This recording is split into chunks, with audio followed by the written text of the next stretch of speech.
Hi there, it's Carl again. Just wanted to do a short video on a bit more detail on acers that really like full sun. So just to give you a brief picture, this part of my garden gets full sun. It's completely south facing.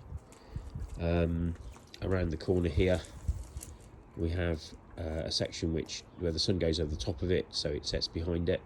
So from about sort of 1 o'clock onwards, the sun starts to fall behind that fence. So there's particular acers that like that kind of situation. There's some along the fence, so they're in shade sort of most of the morning. And then there's a lot under a canopy I built to kind of preserve their situation. So just for today, I'll focus on the ones over here, which are the sun lovers. Just wanted to say there's a lot of misinformation out there. A lot of the, if you Google a particular acer, like this one here, Sangokaku, what you'll find is some very specific information, sorry, not specific information, about how acers don't like full sun, how they need shade, etc, etc. Honestly, this can't be kind of true. It just depends on what zone of the country or the world you live in. This is the UK where I'm in here, so this is basically a zone 8. Which is quite a sweet spot. It's not too harsh in the summer, it's not too bad in the winter. But say if you pick the right plant for the right location, happy days with acers. If you decide to pick the wrong plant for the wrong location, then not good at all. So in this case, Sangokaku is one of my absolute favourites for its versatility, really. Why? Because if we just zoom into these leaves, they're blowing around rather a lot, you can see that the newer growth at the end has got really quite interesting leaves with red bits on the end of those.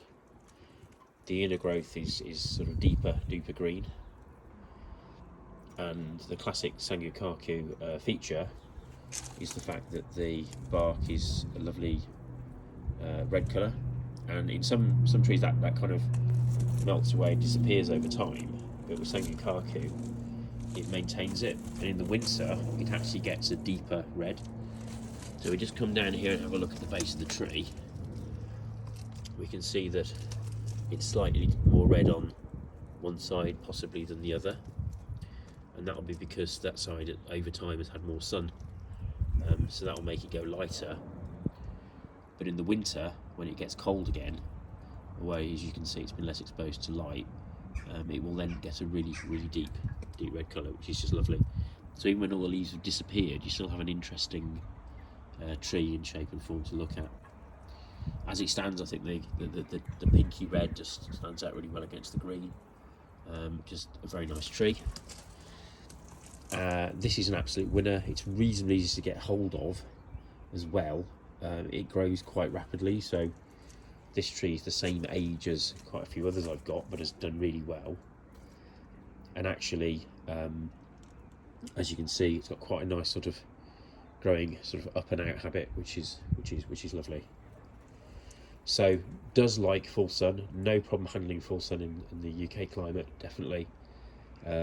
Just keep them in well drained soil and keep them moist. So I have a little probe, a little temperature probe that I pop into the pardon me, into the soil, and that's how I gauge. And if it's erring on the side of dry, then I'll use that.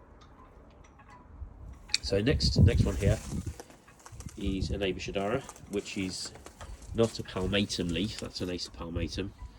This is a dissectum leaf, which is the lovely sort of soft feathery leaves, really quite nice, quite tactile. As you can see, the new growth is quite pink, and then as it ages it sort of darkens down to a lovely red colour. So that's a lovely tree.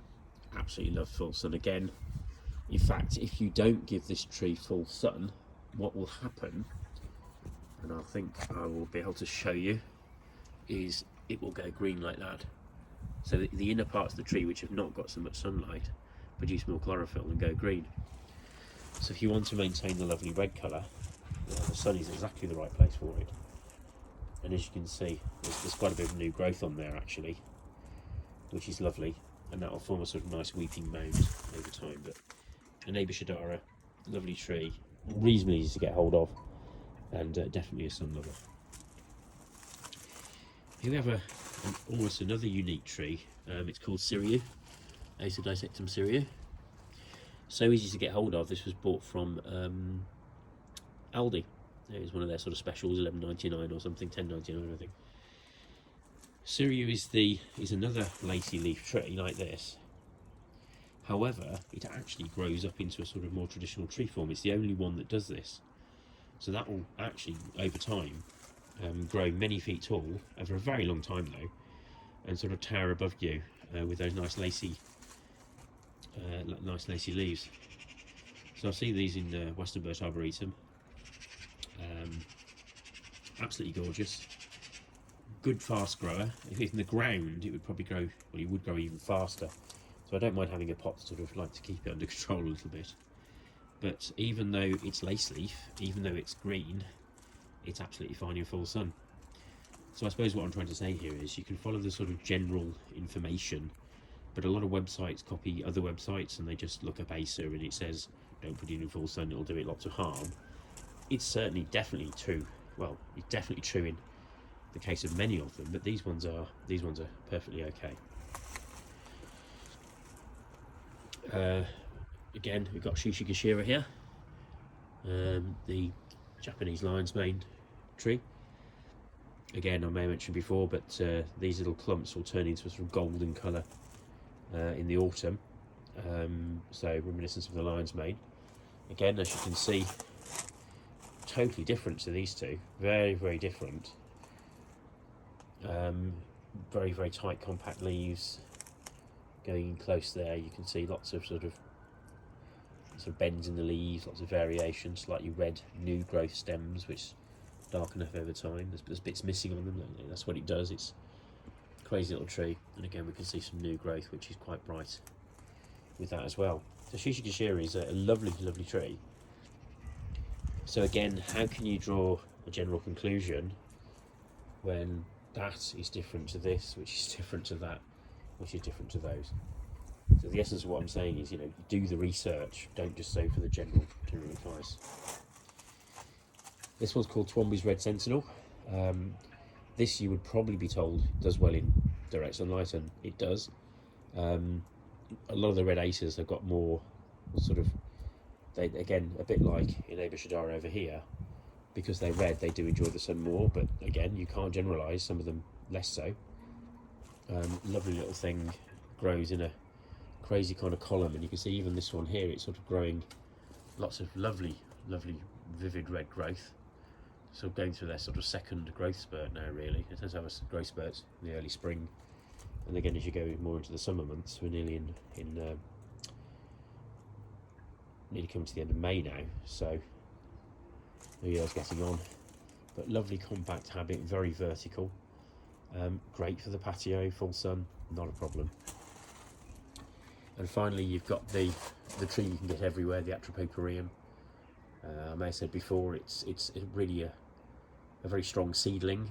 It's not a grafted tree like the previous ones. So just to show you what that means, you can see down here on the Red Sentinel, there is clearly a rather strange looking join between the two, what is in fact two trees that have been stuck together. So there's a notch been cut in the bottom tree, which is the rootstock, and then the upper tree has been grafted onto it. The reason you do this is to maintain the genetic code of the original tree. So this was found by Mr. Twomby in America about 20-30 years ago, and this would be an exact genetic copy of the tree that he found, whereas these are perfectly nice, lovely trees, but they're seedlings. They're almost kind of the wolf of Japanese acers, perhaps, in that they're very strong and they grow really well, but they're not sort of genetically engineered or sort of selected in any particular way. They're just sort of a general acer.